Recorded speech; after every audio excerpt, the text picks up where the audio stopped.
Okay, thank you all for coming. Thank you, Michael, for coming. It's very important that you're here, of course. It's wonderful to see you all.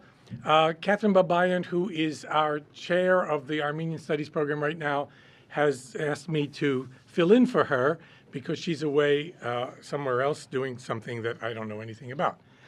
So, but this is a real pleasure because I've been pulled away from some of the areas I feel more comfortable in, genocide, Stalinism, whatever, to introduce someone who I will say, I am not on his committee, I am not in his field, but I can say with confidence, having heard him before and having read his dissertation, Michael Bedrosian Pifer is, in my humble estimation, the future of Armenian studies.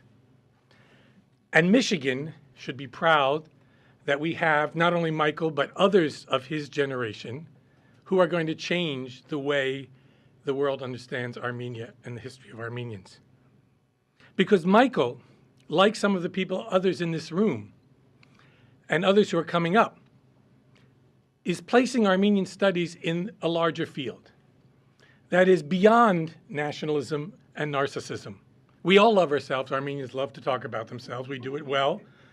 But it seems to me the time has come that we think about the larger Armenian and world community, and Michael is doing that precisely. He is the author already of several articles, publications, Cranes in Dispersion, Semiotics in Diaspora, a lovely article, The Forgetful Figure, Armenian Representations of Trauma During the Early Modern Period and 20th Century, which is being prepared. Many presentations, one of which I heard at the American Historical Association, which blew me away for its high level of sophistication, theoretical and empirical, as well as its professional presentation. And now the author also of this dissertation, which he will defend in May, The Stranger's Voice, Acts of Appropriation in Pre-Modern Anatolian Literature and Society. There's a lot I could say about Michael, but you're going to make your own impression today as he gives us this lecture, The Ever-Wandering Stranger, Community Formation and Cosmopolitan Poetics in Middle Armenian Literature. Michael Pifer.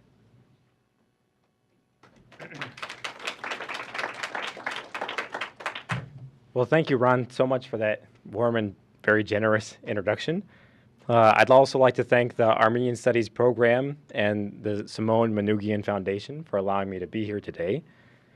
So I'd like to begin my talk today by reading to you from a passage from Italo Calvino's great little book, Invisible Cities.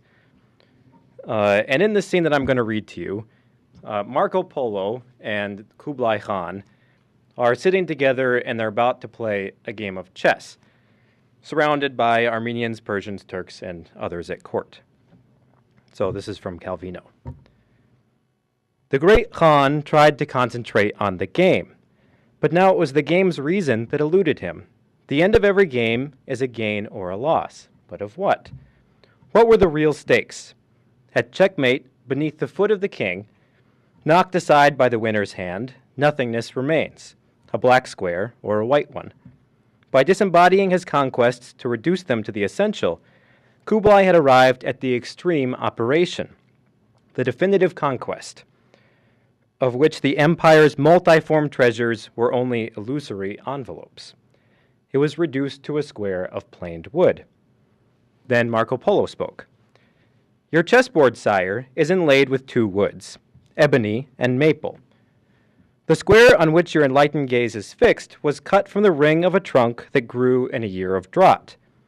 You see how its fibers are arranged? Here a barely hinted knot can be made out.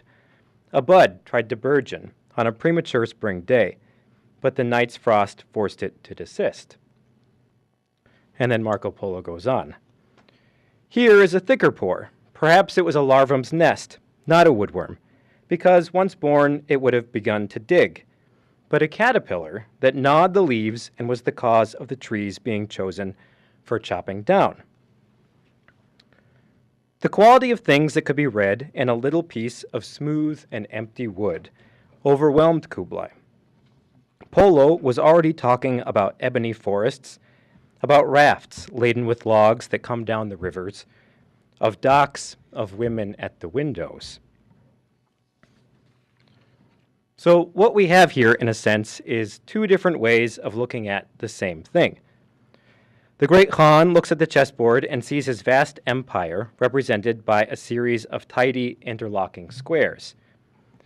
This view of the empire is essentially static. Nothing moves, the spaces are self-contained, and every limit is absolute. On the other hand, Marco Polo looks at the chessboard, and from the faintest markings on each square of wood, he begins to expand a story essentially characterized by movement. The felling of trees, the journey of loggers, encounters between strangers across the ceaseless eddy of the empire's commercial activity. Nothing is static in Marco Polo's model. Everything moves across an expanding matrix of interrelationships and encounters. I have chosen to begin with this passage today because it serves, I think, as a cogent parable for thinking about changes in literary studies over the last several decades.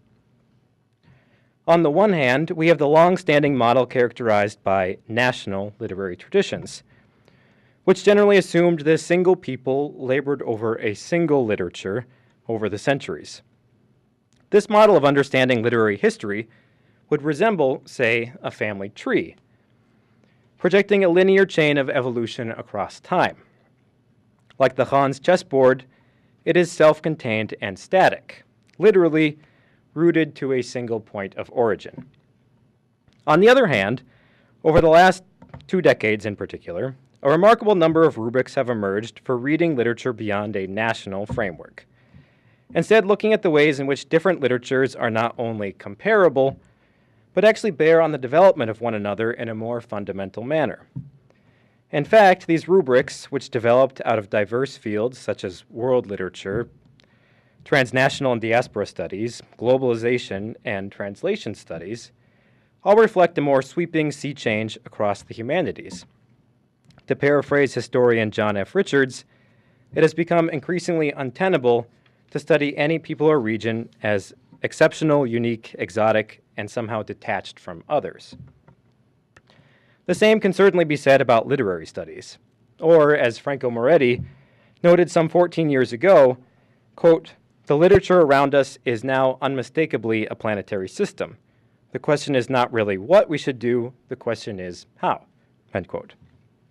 That is, how can we illuminate the co-constitutional nature of different literatures and cultures in tangible and perhaps even reproducible ways? My talk today will explore one potential how in the context of pre-modern literatures, which have largely been neglected by these greater frameworks. This need not be the case, though.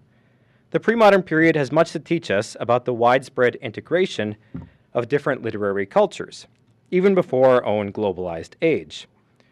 Like Marco Polo, the story I will tell you is also one characterized by circulation and movement, where little seems particularly fixed or indigenous to a single literary tree. However, the protagonist of our story today is not an illustrious traveler like Marco Polo, but instead often circulated in a more incognito fashion, going only by the designation of stranger or gharib. But who was this stranger? Not surprisingly, the answer to this question shifts across the Arabic, Persian, Turkish, and Armenian literatures and languages in which the gharib ubiquitously appears. In different ways, various Muslim, Christian, and Jewish thinkers each considered their socio-religious communities to be perennial strangers, or gharibs, in this world. Gharib also conveyed an adjectival sense of something strange or marvelous, often outside the realm of normal observation. Of course, in the linguistic longue durée, these definitions only begin to scratch the surface. As Franz Rosenthal has broadly noted, the ancient etymology of this Semitic word suggests that the gharib is also partly defined by the group in which it enters. This is a quote. The Akkadian usage suggests that the gharib was originally not one who removed himself from his group and environment.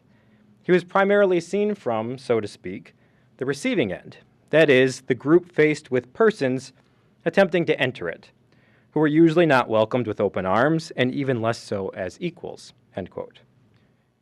By definition, the stranger is a relational creature, serving to foreground notions of inside and outside, us and them, native and foreign, what historian Jamal Kafadar would call a socially constructed dialectic of inclusion and exclusion. Strangers represent someone unknown, something beyond us, but the gharib can also signify the entrance of the outside into our very midst, attempting to become us.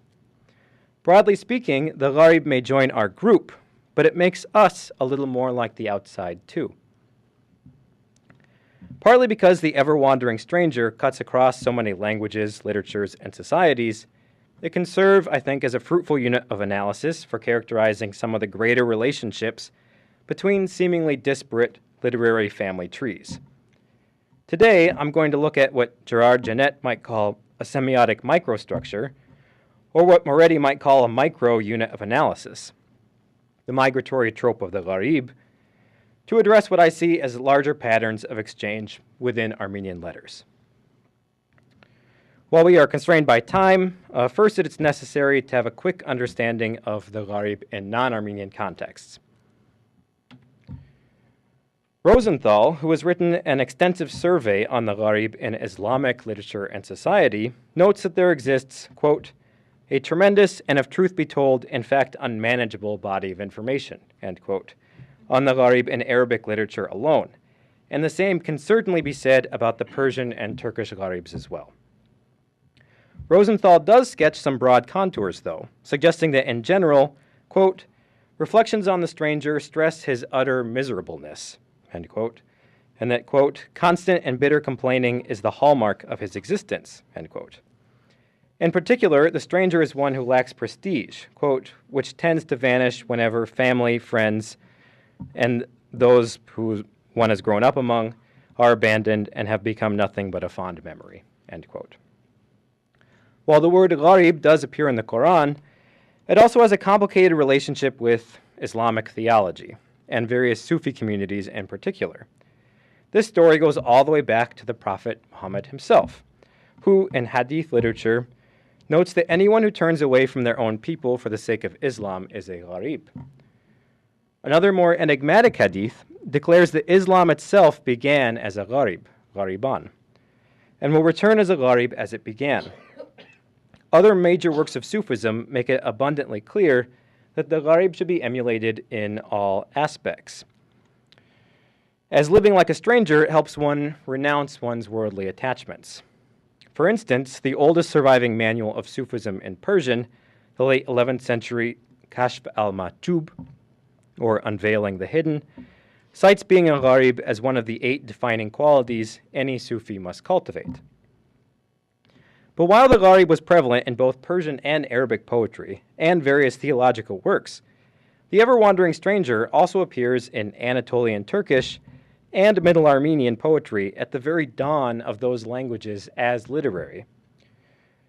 Nor was the gharib the only foreign trope or figure to enter into the nascent literary language of Middle Armenian, but, as I will suggest during my talk today, instead reflects a greater attempt to engage with other literary cultures, and in so doing, swing the literary conventions of other literatures into a new orbit of meaning-making. As I will suggest, these poets, who were often clergymen or related to the institution of the Armenian Apostolic Church, had pragmatic reasons for pursuing similar communicative strategies to shape their greater communities, as will be the focus of my talk here today. So, particularly after the Armenian kingdom of Cilicia fell to the Mamluks in 1375, an event which left the Armenian people scattered far and wide with no form of Armenian statehood, there is a palpable anxiety in the writings of clergymen regarding the disintegration of the Armenian faithful. Consequently, during this period, there arose an effort not only to refute Islam for the first time, but also to become competitive alongside other religious and literary cultures.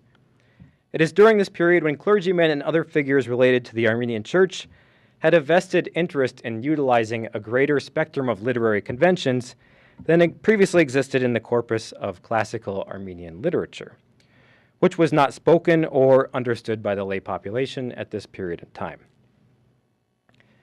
So before we can ask why and how the ever-wandering stranger made its way into Middle Armenian poetry, we ought to take a look at this wider process of adapting and appropriating literary conventions from other literary languages, which in a sense gave rise to cosmopolitan literary forms and themes that were native to no single people or language.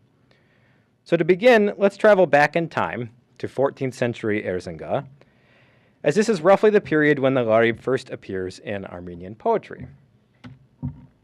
So try to imagine with me, as we move through the winding streets of this multilingual community, a gathering crowd, drawn to the sound of a man reciting the Persian Shahnameh. There's something captivating about the performer's voice on this day. It seems the pattern and sound of his words stirs something deeply within all those who give ear. When the performance concludes, some of this audience seeks out another poet, an Armenian by the name of Konstantin Yerzengatsi, and asks him to write a new poem which would echo the lilting cadence of the Shahnameh. And this poem would be in Armenian. Above all, they want Konstantin to perform this new poem in the same enticing voice, or tsain. Konstantin obliges. He not only utilizes a shortened form of the Shahnameh's Motakareb meter in Armenian, but also incorporates Persianate tropes and themes into his final composition. And he leaves an instruction for all those who would encounter his manuscript. Quote, recite it in the voice, or tsain, of the Shahnameh, end quote, he advises. So, what did it mean to compose in the voice of another work, even in another language? Manuk Abelkian, one of the foremost scholars of Armenian literature over the last century, has suggested that to recite in a particular voice in Armenian means to draw upon a specific accentual musical rhythm, sort of a chant, during a public performance. At the same time, while Konstantin's companions requested a new poem in the voice of a pre-existing work, scholars have also established that Konstantin did more than draw from the meter or rhythmic chant of the Shahnameh only. As Theo van Lint has shown, Konstantin also reinterpreted many tropes and themes from the Shahnameh through an explicitly Christian framework. And James Russell has also drawn parallels between the invocations to God at the beginning of Konstantin's poem and Ferdowsi's Shahnameh. In other words, Konstantin aimed not only to impart lessons about Christianity to his audience, but to do so in a manner which, to some extent, was already familiar and enticing, even if that meant reconfiguring the poetics of supposedly alternate cultural and literary spheres. More broadly speaking, then, Konstantin spoke in a voice which his audience recognized, both in terms of the poem's sound, but also in terms of its literary form and content, drawing from a similar conceptual language instead of literary conventions to produce a different and sometimes conflicting meaning. So, in fact, the request by Konstantin's companions to compose a new poem in the voice of another one was not an anomaly at this period in time, but rather fits into a greater culture of adapting and reconfiguring the literary cultures of others in the lands of Rum, which approximately comprise the territory known as Anatolia today. For instance, the famous Sufi mystic, now famous, Jalal ad-Din Rumi, also wrote his masterpiece, the Masnavi, at the request of his companions, who desired a new work in the mode or style, tarz, of another Persian poet, Sana'i, but in the meter, vazn, of Attar. Similarly, the companions of Sultan Valad, Rumi's son and eventual successor, requested a new book in the meter, vazn, of the Masnavi, his father's work, because the greater community had already, quote, grown used to, unquote, the many recitations of his father's work. Not only did Sultan Valad compose this new work in the Persian meter of the Masnavi, but he also wrote some of the earliest lines of colloquial Greek and Turkish in a similar poetic style in this region. So most significantly, these adaptations of pre-existing literary forms and styles were also occasioned by the transposition of various poetic conventions into new orbits of meaning-making. So, for instance, Rumi reinterpreted, and we might say revoiced, the poetics of Sana'i and Attar, citations from the Quran and Hadith, and a multitude of popular narrative forms and themes, many of them sexual or humorous, in order to draw his greater public into a new socio-religious community, or at least a slightly different one. In a broad sense, this process of composing in a particular meter, vazn, or style, tars, is not altogether unlike composing in a particular voice, insofar as in each of these cases, the utilization of pre-existing poetic conventions coincides with a more ambitious attempt to communicate in widely accessible terms, even across seemingly disparate peoples, in an attempt to shape a particular community. Hence, much like his Persian and even Turkish poetic contemporaries, Constantine repopulated pre-existing literary forms, mediums, and figures with new intentions, as Bakhtin might say. Unlike those contemporaries, however, Constantine brought those forms and figures within an explicitly Christological framework. Quote, "I know that not everyone can learn through the scriptures," Constantine wrote in another poem. "Therefore," he continues, "I have written this, that you might hear it from me." End quote. Painting in very broad strokes, many of the early poets who composed in Middle Armenian, as opposed to classical, pursued an analogous communicative strategy, rooted in revoicing the poetic styles, themes, and tropes of other literary languages, obviously including classical Armenian, for new audiences and new purposes. For example, the enigmatic 13th century poet Frigg, if he really was from the 13th century, is one of the first known poets to compose in Middle Armenian. And he borrowed an entire quatrain from the Persian poet Haqqani on divine love. Without even translating the quatrain into Armenian, Frigg placed it at the end of a thoroughly Christian poem in Armenian, changing the stanza's meaning simply by recontextualizing it. Frigg was also one of the earliest poets of vernacular Armenian, Middle Armenian, to briefly use the word gharib. So, for example, in another poem, Frigg praises a young man as exceedingly wise, khist-khigar, and gharib dust, which is a Persian expression meaning friend of the gharib, or someone who is hospitable.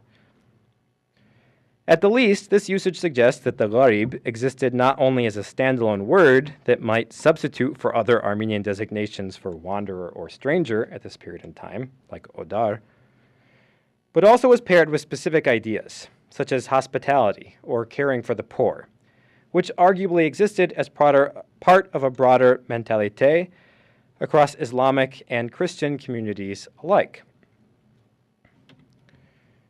Similarly, Hovhannes Yerzhengatsi, who was a contemporary or near contemporary of Constantine, also framed the gharib in such terms, devoting just one lone quatrain to the subject. As we saw in the extremely brief case of Frigg, Hovhannes also warns that one should do no evil to the stranger. So he says, "Whoever speaks badly of strangers, Odarin, let he himself become a gharib. May he go to a foreign land to know the lot of the gharib. Even if gold comes easily to him, while he is separated from his loved ones, that gold is not even worth ashes." So in some very broad ways, there isn't much to distinguish this short quatrain from commonplace Arabic representations of the gharib. The message here is analogous.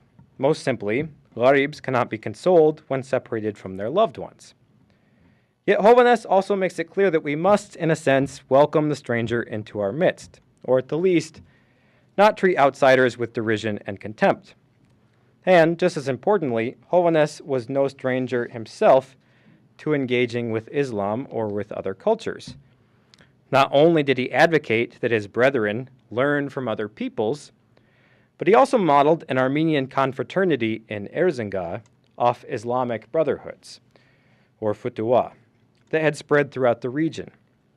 As Rachel Goshgarian has argued, Constantine's efforts may reflect an attempt or Hovhannes' efforts may reflect an attempt by the Armenian Church to reform its social institutions and become, in a sense, competitive with other religious movements in Anatolia.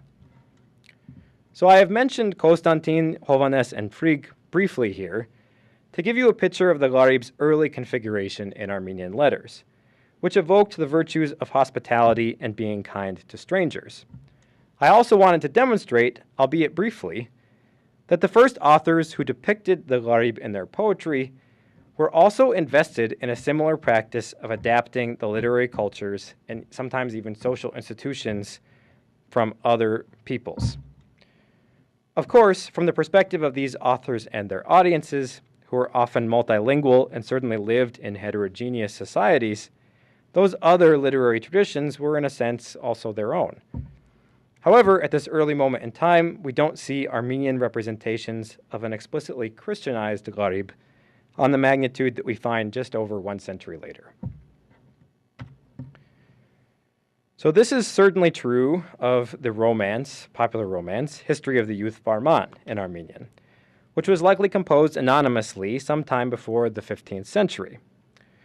While the romance contains one of the earliest poems in Armenian dedicated entirely to the miserable plight of the Gharib, it's also entirely devoid of any Christian signifiers, save for a few lines praising the Holy Spirit, which, in my opinion, are just tacked on to the end. Notably, the romance makes no reference to Armenians or Armenia in any way. All the characters have Persian names, and the narrative itself alternates solely between Khorasan and Assyria. The Gharibs in the romance may lament their sad states and declare, like Hovhannes, that, quote, gold is worth nothing, end quote, when separated from family and friends, and further complaining that even should the Gharib be as wise as Solomon, no one would pay her any mind. These Gharibs do not explicitly try to foster any kind of community with that message. In many ways, the Gharib protagonist of this tale is not altogether different from the protagonist of another Turkish romance, Varkav ve Gulshah, which also features a hero who appeals to the mercy of a foreign king by declaring himself a Gharib. Since, as Hovhannes declared in Armenian, one must have mercy on strangers. And I'll just add that Varkav ve Gulshah came from a Persian original, which is said to be based on an oral Arabic story. However, by the 15th century, there is a tangible shift in how the Gharib is depicted in Armenian letters, I think. As major clergymen such as Arakel Bakhishetsi and Mogardich Nakhash, the bishop of Amida, or Diyarbakir, also began to revoice popular and easily accessible literary forms and figures and bring them into an explicitly Christian orientation. So it's important to keep in mind, just as some background information, that while Mokhitar Ghosh, who wrote the first Armenian law code in the 12th century, advocated the total separation of monastic life and other popular forms of entertainment, such as traveling minstrels, these later authors, clergymen also, arguably welcomed commonplace forms of entertainment into their own literary production. Therefore, I will build upon my previous arguments here to suggest that these authors revoiced the Gharib within a Christian worldview, in part to better address their dispersed audiences, again in terms which were widely understood, and not just by Armenians. However, the Gharib was not merely an instrument for helping to reinforce confessional or even Christian identity. Despite the fact that other models for understanding dispersion and exile existed in classical Armenian, poets like Mogardich Nakhash and Arakel Bakhishetsi understood their own historical moment through the figure of the Gharib, rather than drawing on, say, the biblical examples of Adam's exile from paradise, as did Arakel Sunetsi, who wrote in classical Armenian. On the contrary, the Gharib is the figure of exile, of movement, of circulation that resonated with these poets, in part because it was already part and parcel of the intersecting literary and oral cultures they knew so well. In fact, there is good cause to posit that Armenians, Persians, and Turks not only had an overlapping understanding of the Gharib, but also shared an experience of displacement in eastern Anatolia. This shared experience is further preceded by centuries of living alongside one another in mutually constitutive ways. So, for example, when the 11th century Persian poet Nasir Khosrow traveled through eastern Anatolia and reached the city of Khalat, or present-day Ahlat, he marveled at the cosmopolitan feel of the city. Nasir Khosrow wrote in his Safarnameh that not only was pork and lamb sold in the bazaar, but people drank wine publicly in shops, even though this is forbidden by Islam. Even more importantly, Nasir Khosrow noted that Arabic, Persian, and Armenian were the dominant languages of this city, and even speculated that the city got its name, Akhlat, from the Arabic verb khalata, meaning to mix together. Not surprisingly, when this shared, intersecting way of life was violently interrupted by the invasion of Timur, or Tamerlane, at the end of the 14th century, Grigor Khalatetsi, a major figure in the Armenian church from this very city, lamented the death of Armenians, Persians, and Turks alike. Khalatetsi reports that these foreign invaders, quote, laid waste to the land and enslaved the Persian people and the Armenian race. They turned the land upside down. They destroyed indiscriminately. They gave men as fodder to their swords and enslaved the women, end quote. As these invasions and subsequent battles spread throughout the Ararat province, Caucasian Albania, and Georgia, where King Bagrat was forced to renounce his Christian faith, major calamities faced the entire population of this greater region, this whole eastern area.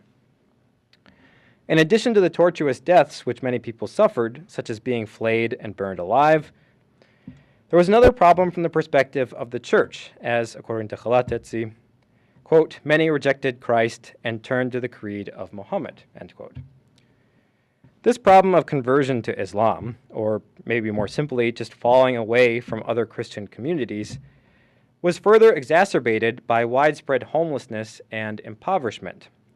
Khalatetsi paints a vivid picture of the dispersion of his people, many of whom died while traveling along the road. For example, fathers wept openly for the loss of their children, and young mothers shed the last of their milk in a futile attempt to spare their young babies. But while Khalatetsi struggled to find a proper representational mode for describing such traumatic events, he made certain to observe that many different peoples joined together along the journey. Quote, in need of bread, they wandered naked and followed along with bare feet. Strangers roamed among strange places, and they begged for food, end quote. But who were these strangers? More importantly for our purposes, while Khalatetsi makes sure to describe the ubiquitous suffering of different genders, age groups, and even social classes, he again reiterates that this tribulation was common to the entire region, and not only to Armenians or to Christians. Quote, and this did not only happen to Christians, but to the entire Tajik people, for tribulation was common to the Persian people, the Armenians, and the Turks. End quote. Significantly, this is not even the last time when Khalatetsi draws attention to such mutually experienced suffering. For example, after Tamerlane's forces reached Amida, Diyarbakir, where Mughardich Nagash would later become bishop, these armies continued to work many crimes, he says, there and beyond, laying siege to Van, where, quote, they destroyed the strong fortress, they bound the Armenian and the Tajik, end quote, until corpses piled up in great masses around the land. But why would Khalatetsi care to stress that these sufferings extended beyond Armenian Christians or even Georgian Christians? To a certain extent, the simplest answer probably extends back to Nasir Khosrow's startling discovery, startling for him, that Armenians, Persians, and Arabs were living side by side in these regions in ways which transcended some sectarian practices, such as in the case of the consumption of wine or certain meats. These peoples may not have shared the same religion, but their lives were intertwined with their neighbors in ways which could not be easily disarticulated. Destroying these peoples, even peoples of another religion, was part and parcel of the decimation of a larger way of life in Eastern Rome. As I have posited, some of those ways in which these lives were interconnected was through the creation of different, albeit sometimes shared, literary and musical cultures. We know that these Armenian, Persian, and Turkish strangers who roamed among strange places already possessed a mutually comprehensible literary figure, the gharib, for articulating their collective plight. Therefore, I think it stands to reason that during this period, we suddenly see more elaborate and explicitly Christian poetic representations of the gharib, which were written by clergymen. So these authors, Arakel Bakhishetsi and Mogradich Nakhash, were even both born in the same village, Bor, and knew one another, according to colophons. So in the interest of time, I'm going to focus the remainder of my talk on Mogradich Nakhash, as we have a much better idea of how he engaged with his heterogeneous world than we do about Arakel. However, I'd be happy to answer any questions about Arakel if you're curious during the question and answer session. So we know so much about Mogradich Nakhash, largely thanks to another colophon, which are just short little historical blurbs added on the end of manuscripts, usually by scribes. They're kind of like historical snapshots of what was happening at the time. Thanks to another colophon written by a priest named Astvadzadur.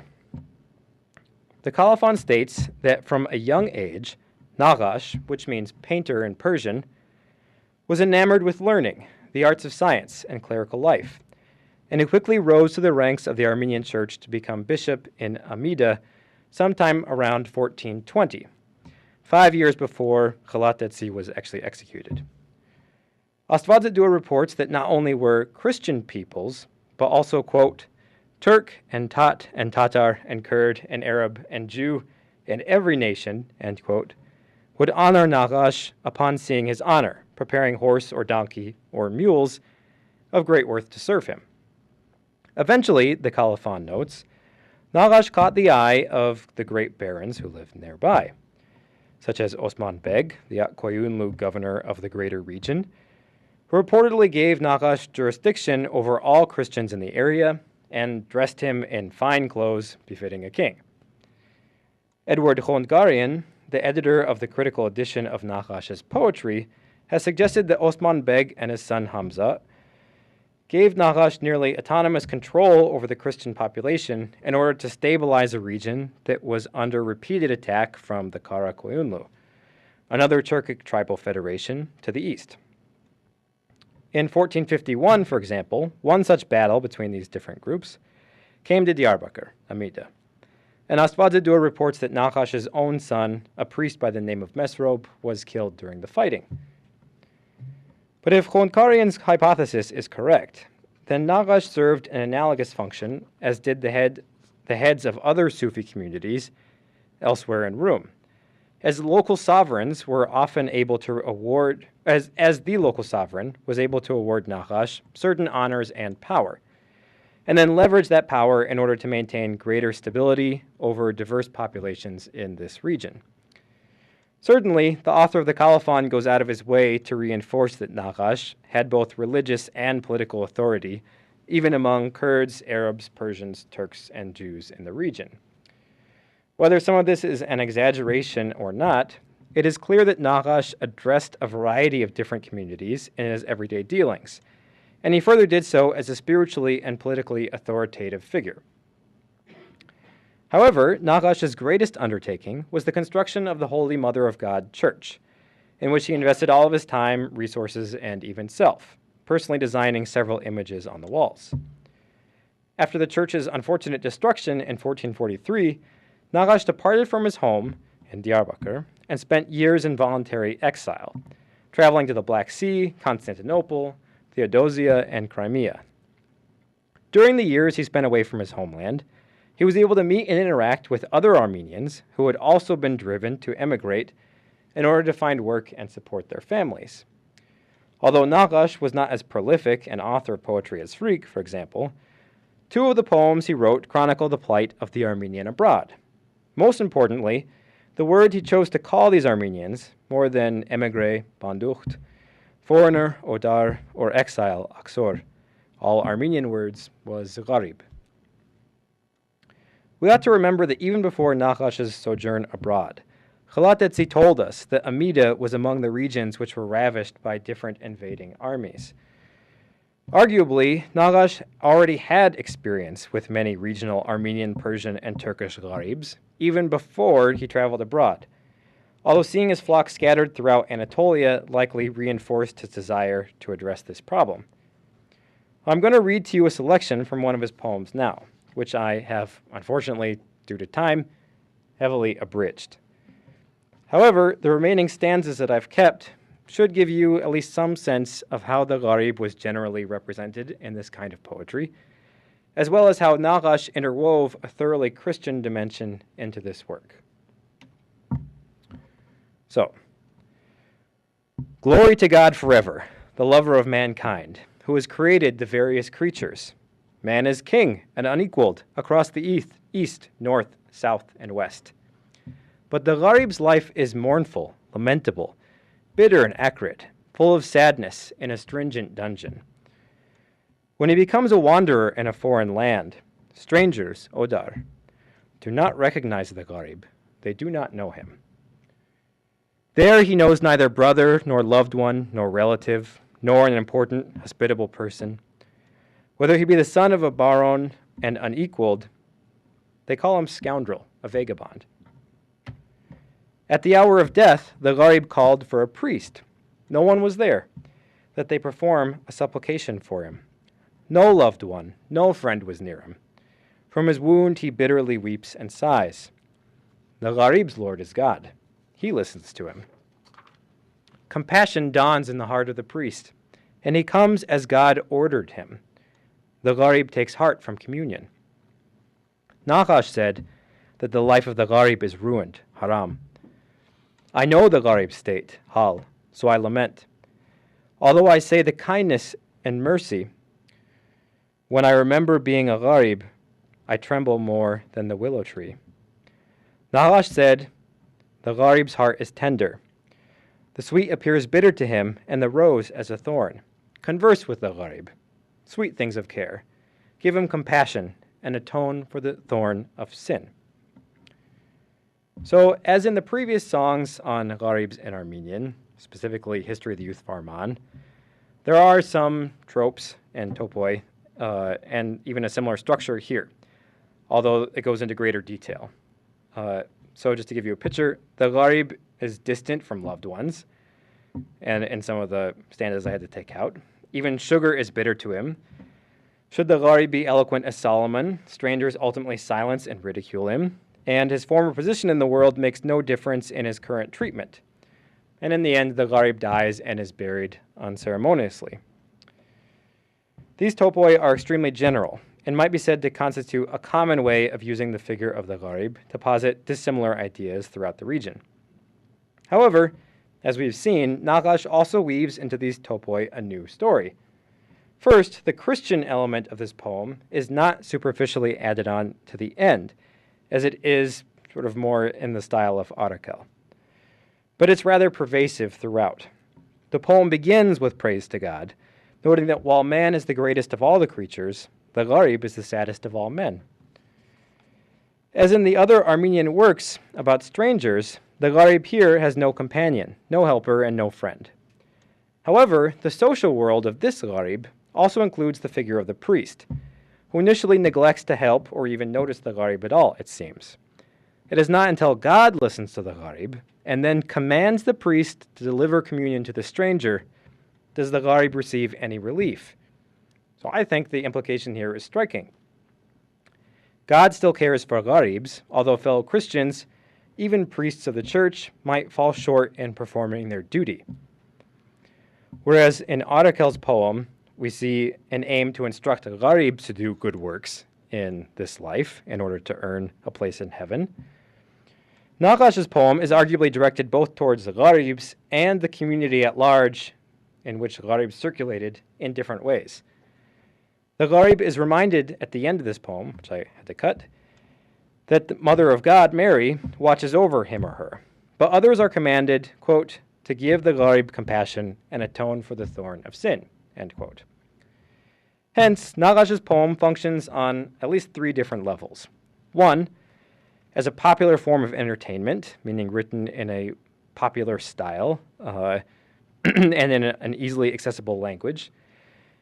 It shared structural and thematic similarities with other songs in Rum, or poems, and was arguably highly accessible to different kinds of audiences, such as the heterogeneous community in which Naqash lived. Second, the song commands fellow Christians and clergy to aid the gharib in order to atone for any wrongdoing. This was not only a moral issue, but as we've seen in the case of Khalatetzi's concern over potential conversions away from Christianity, may have been a social and confessional issue as well. If the church and lay Armenians could not incorporate gharibs into their social and spiritual lives, displaced populations were at risk of leaving the fold. Finally, the song directly comforts gharibs themselves, reminding those gharibs not to leave the fold, for God shall still deliver them. In short, the first function concerns a highly accessible mode of communication, which was already understood, even potentially by non-Christian audiences, beyond major academic centers of Armenian learning where classical Armenian was the dominant literary language. The second 2 functions address a problem: how to better comfort and keep displaced populations within the fabric of the church. These functions are just as apparent in Naqash's second poem on gharibs, which features a soliloquy between the gharib and his or her own soul. So it begins a taq composed concerning gharibs. Soul, don't say gharib, or else my heart will break. To be a gharib in a foreign land truly is extremely hard. Just like a bird separated from the flock, wandering does not rest anywhere. He stays in a state of flux until he reaches his place. Gharib, do not be vexed. These difficult days pass away. Every gharib returned home. Do not think that it will not be for you. They say that God the compassionate will take pity on every gharib. He will also be a helper to you, so that you reach the desire of your heart. Alas, I say, for the gharib who is in a foreign land, his eyes are full of tears which fall down his face. When he sits in the majlis, undoubtedly his heart bleeds. He looks everywhere about him. He has nothing and no one. We are all gharibs, brothers. No one truly has a homeland. We are all going equally, for that life is our homeland. Obtain a means for yourself there, or here, that your soul doesn't suffer there. Make the saints your brothers, and the angels your loved ones.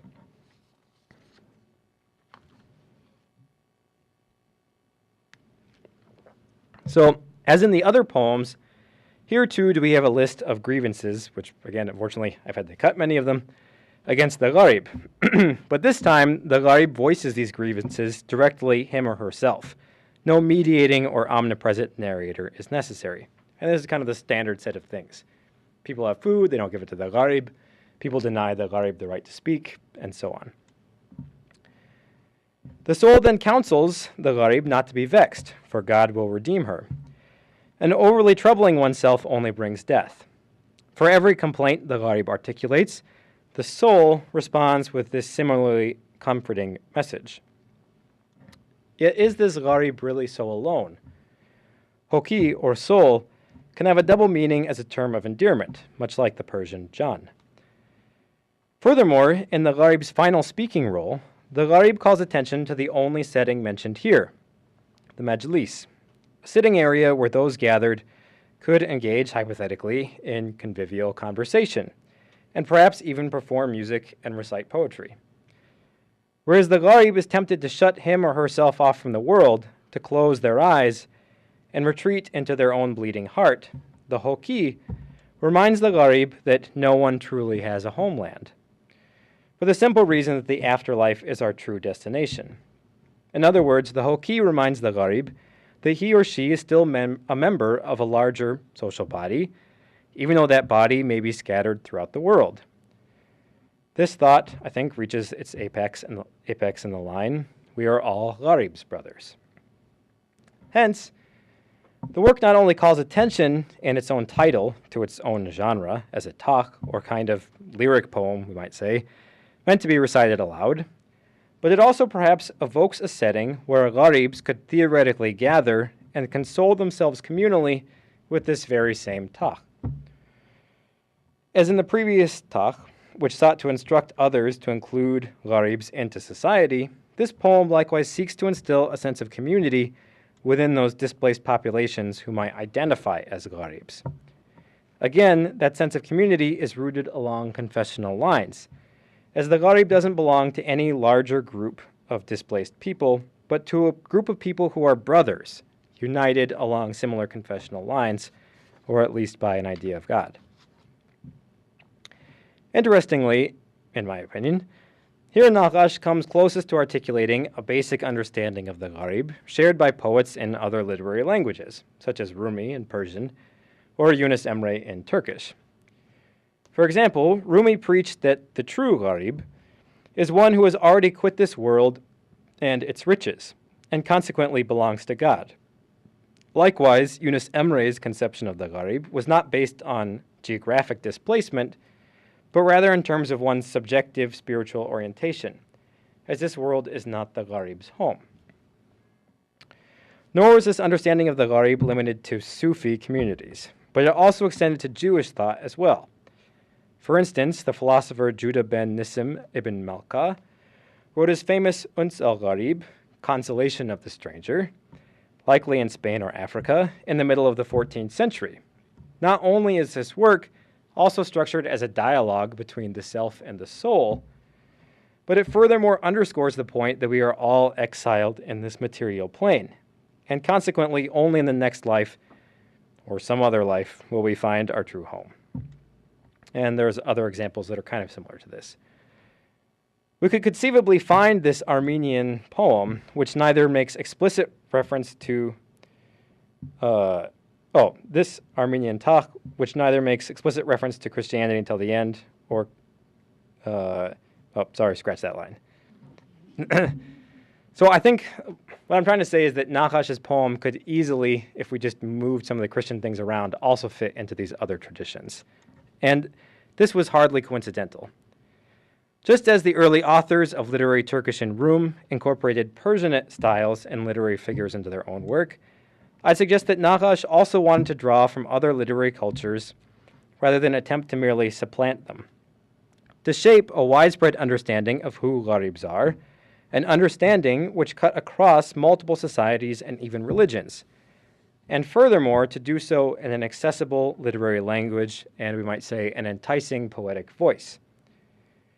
What better way to foster a message of unity within the Armenian Church than by tapping into this culture and bringing it into a new confessional orbit, especially at a moment when dispersion and conversion threaten to dissolve the social and religious fabric of the region. This theme of the gharib, or more generally, the theme of dispersion, only continued to grow into one of the major threads weaving through Armenian literature in subsequent centuries. In fact, Hagop Mekopard, the first Armenian printer, published one of Naqash's talks on the gharibs in the very first Armenian songbook in 1513. It was printed in Venice, some 1,525 miles away from Amida, only 38 years after Naqash's death. Arguably, Mogradich Naqash and his contemporaries succeeded in fostering a particular conception of the gharib that was relevant not only in Eastern Rum, but even in Europe and across the Near East. And we know his songs were copied in Venice, Kaffa, Constantinople, Sepastia, Tokat, Bostan, Julfa, Ardabil, and many other places by the 17th century, in addition to an ongoing culture of creating new songs based on the gharib. Further, as I've suggested, this configuration of the ever-wandering gharib also partly helped to foster a narrative of unity, of cohesive community, even in times of great dispersion. After all, we are all gharibs, brothers. In short, Naqash's depiction of the gharib in Middle Armenian poetry depended, in a sense, on engagements with strangers, both literary and social, of many kinds, not necessarily of Armenian origin. Poetry on the Gharib in particular, as well as the emerging body of Middle Armenian literature in general, in a sense both comprises and is compromised by the voices of others, other poetics, other literary languages, other religions, other communities. And of course, so are all literatures. Again, we should not be concerned whether Nagash was derivative of or original to other works regarding the Gharib in different languages, which in a way would only be returning to Kublai Khan's vision of his empire, where the limits between spaces are always absolute. Ultimately, Nagash's Gharib can really only be understood within a framework closer to that, as we saw in the beginning of Marco Polo, one which places a premium on circulation, on boundary crossings, and on rootlessness, of which the figure of the Gharib itself is both a product and a performance. Thank you. You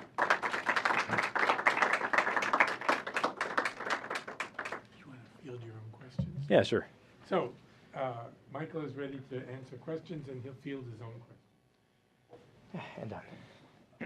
Thank you so much for this. Fascinating. Thank you. Thank you. I have, I'll confine myself to just 3 points. I have like many others, but we'll probably Yeah, please. exchange emails afterwards.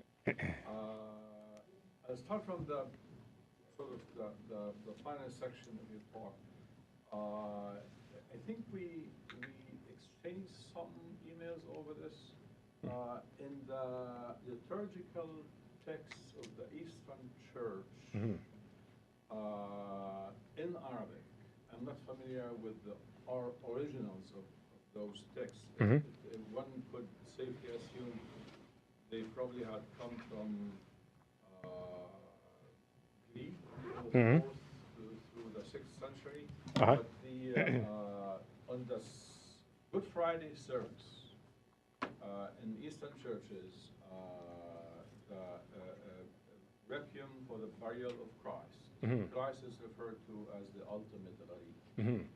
And the 3 Marys who are preparing the body for burial ask the quote-unquote authorities, saying, give us the body or the corpse of this Gharib. So Christ himself becomes this ultimate image of the Gharib. Now, I wonder if this fits into your scheme of things, looking at the Armenian side of it.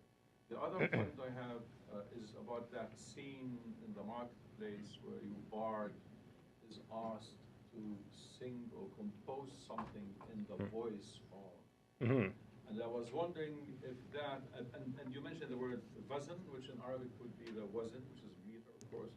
But then could voice in this context mean what Ottoman musicians would call maqam, meaning the mode of singing, not necessarily the rhyme and meter, but sort of the tone, the intonation. And I think there might be a clue there if the text that you are using is giving that clue. What specifically is the story from the Shahnameh that the bard is reciting? Could that give us a clue? He's asked to sing in the voice of what story is he reciting from the Shahnameh? Now, my major point, though, is about the opening sequence, about this beautiful quote from Italo Calvino. In my humble view, Calvino is missing the whole point. And the point in chess is not the board. The point in chess is the pieces themselves, and as Sir has taught us, the relation between these pieces. It's like a power relation. And I think both Marco Polo and the Khan are trying to ignore that side and try to deceive the other side by focusing on the colors of the board and the squares of the board, while actually their attention is on the relation between the pieces. And in the chess game, actually, you could look at where I'm not a chess player, so forgive me for misinterpreting the I'm a rules. checkers fan, so. When a checkmate happens, isn't that the ultimate form of being a gharib in a very hostile environment? See my point? Right. Okay, well, thank you for those great comments. Let me try to work through them one by one. So in the case of the Greek Orthodox Church, so I looked into it. I couldn't find when exactly this hymn is translated from Greek into Arabic, where Christ becomes the gharib, the ultimate sort of exile or one who was disrespected in this world. But the Greek one seems to have been written around the same time that we also see, especially like Rumi, and then later other Turkish poets such as Yunus Emre, and even Armenians talking about gharibs on their own around the 13th century. And there are other ideas in Christian theology which sort of complement it, I think.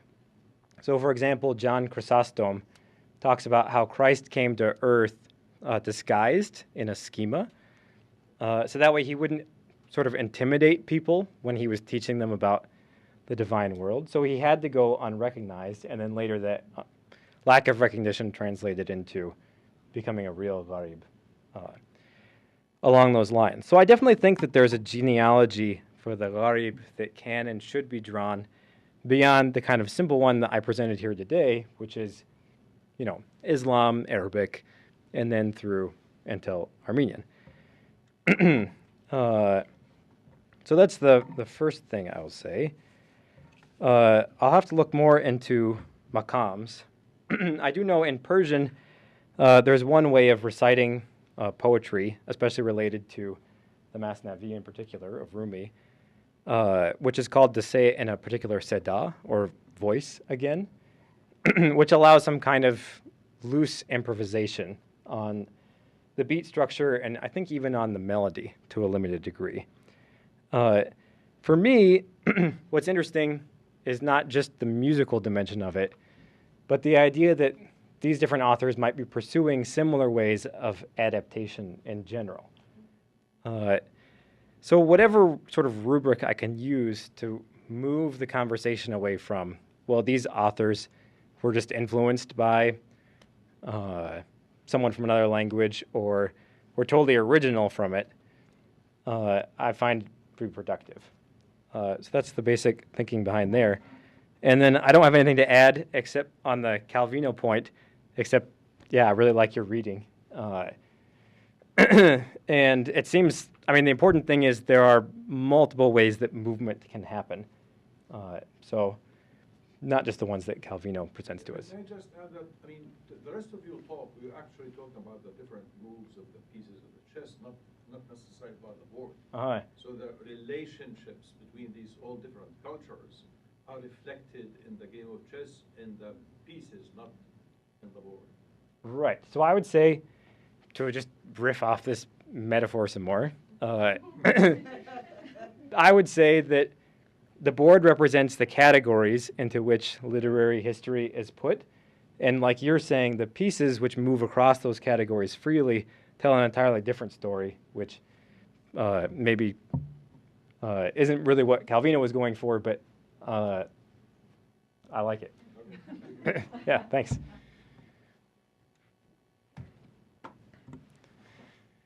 Yes, please. You mentioned the word visitor early on, the term visitor, and as you were speaking, the gharib seemed to me to be an outsider, going into exile, moving from place to place. Can you kind of give me a sense of, and he was reading and hearing other language, other poems in other literature in other languages. Do you have a sense of the duration and the intensity, or did he just kind of encounter it and get excited and write, be inspired? So I'm trying to get a sense of the time span, the intensity of his involvement in that other language that influenced him. Are you thinking of Mogradich Nagash in particular? Yes. Okay. As an example. Well, for him, I think there's a case to be made that it was his entire life. And it didn't have anything to do, that is his exposure to this theme or this kind of poetry, didn't have anything to do with his trip throughout Anatolia and into Europe, as is usually sort of posited in biographies that have been reconstructed about his life. And the reason why I say that is because the only other sort of major figure who's writing in Armenian about Gharibs at this period in time, Arakel Balkhishetsi, was born in the exact same village. Now, the poem that Balkhishetsi writes is a little bit different. It's mostly limited to just Armenian words, Armenian vocabulary. It's more sort of on the side of classical Armenian, except for the fact that he chooses to insert the word Gharib into this otherwise sort of thoroughly Armenian poem. So in my mind, both of these authors probably, this is just a hypothesis, were part and parcel of greater cultures of talking about the Gharib, but this just happens to be the moment in time when they can see these actual problems of these communal breakdowns and they try to incorporate the Gharib into their own literary production. So the short answer is, I think for them, it was their whole lives that they were exposed to it. And I think it wasn't just limited to this region, but again, this is just another hypothesis. Given that people were so receptive to this message, even going as so far as to have, one of the original Gharib poems printed in Venice only 38 years after his death, speaks to the fact that I think maybe people were already kind of used to this way of thinking about exile or their own position in the world. And this certainly helped to solidify it, I think. And later, in the early modern period and the late medieval period, you can even find entire sort of books, manuscripts that have been stitched together that are dedicated entirely to Gharib poems. Including, these and ones that were written afterwards in New Julfa, and even the History of the Youth Farman. And in one of these sort of similar books, you even see Nerses Snorhali, who was the Catholicos at the time of Cilicia, complaining about, not complaining, but wondering aloud how to address his scattered flock all over the world, and doing so in classical Armenian. And then shortly after that general epistle, you find a poem about the Gharib. So I think there was a widespread culture, and it wasn't just Armenian. But these authors tapped into it and clearly were successful in addressing their audiences with this figure. So, thanks. Yes, please. Yeah, please. Your argument is very heavily grounded in authorial intentionality.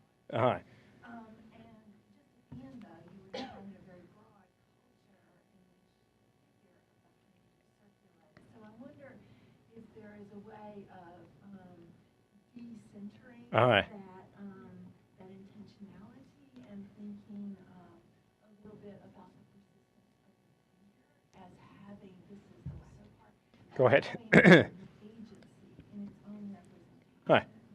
So that the figure somehow becomes, you've described it as an urgent figure in a particular historical context. And I certainly take your point about unity and about identity in various ways. But I wonder, too, if there is a way in which it might be interesting to think about that figure as motivating its own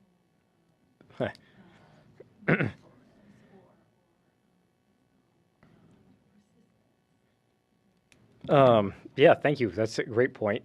I was actually kind of thinking about the same problem this morning when I was pacing around my apartment thinking about the talk today. Well, I think, one reason why I stress it so much, not that it maybe needs to be, is because I'm just trying to preemptively push back against the assumption that, well, of course they just used the word Gharib because it was a loan word and it exists. So in a sense, what I'm trying to do is restore agency to the communities who request these kinds of works, as well as to the authors who write them. Now, in practical terms, I think maybe I go a little bit too far. And I was trying to get away. Catherine had a comment for me earlier about the gharib as an instrument and only as a tool, which sort of was how I was reading it, and it's kind of a reductive reading. Clearly, as things like this indicate, there was sort of a wider audience for it across great distances. So I need to think about that more, but I love the idea of the gharib as having its own agency as an independent figure, and that being a metaphor for literary and exchange in general. Thank you. Yeah, please. So, I was looking at the title, Community Formation in Cosmopolitan Poetics, and at the end of your talk, it occurred to me that the community ultimately was cosmopolitan as well. That is, so there are two kinds of community at play here. Is the way I heard it. And the gharib is this sort of liminal figure that's, in some ways, by his inclusion or exclusion, is defining the boundaries of that community, or what's allowed in and what's allowed out. So one community is the actual worldly communities, that people are different, they're kings, they're nationalities, or whatever they were, religious communities, and you're not part of this, you're a stranger. And the other is then this grand claim that we're all brothers, that the real community is the community of these afterlife, or the community of all of mankind, maybe something like that. So I don't know. Is that a way of playing with this in some ways? And do you want to talk about the nature of different communities that are in a way competing over this? That the gharib questions, what kinds of communities people belong to. Yeah, it's a great question. I think definitely the gharib, even though it's sort of always posited in this way where it's being excluded, is an inclusive figure, just because, again, the communities it's embedded within were, in a sense, cosmopolitan, or at least the boundaries between these peoples are so blurry, it's hard to point them out. So yeah, I thought that was interesting what you said, too, about these two different kinds of community, one being actual communities and the other being the narratives that these authors are sort of creating, particularly because I think the latter one, the idea that we are all gharib's brothers, in a way becomes one of the narratives about the diaspora itself, which is the whole idea of imagined communities. We're scattered far and wide, but we're still united by this common thing we have. And as time goes on, I think you can more clearly see that narrative being replaced by the nationalist one, which is, we're ethnically or linguistically united.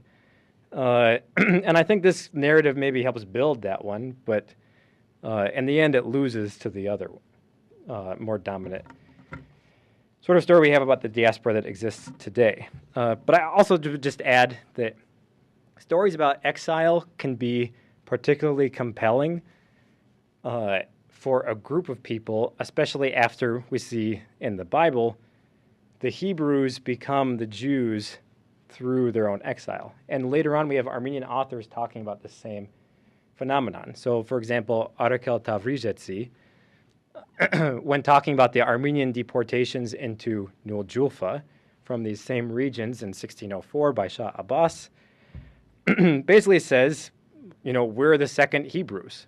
And by being exiled, or the Armenian people in general, being dispersed throughout the world, in a way, they're becoming a different kind of people. And it's after this you start seeing that nationalistic narrative emerging. So it doesn't quite touch upon your question, but thanks.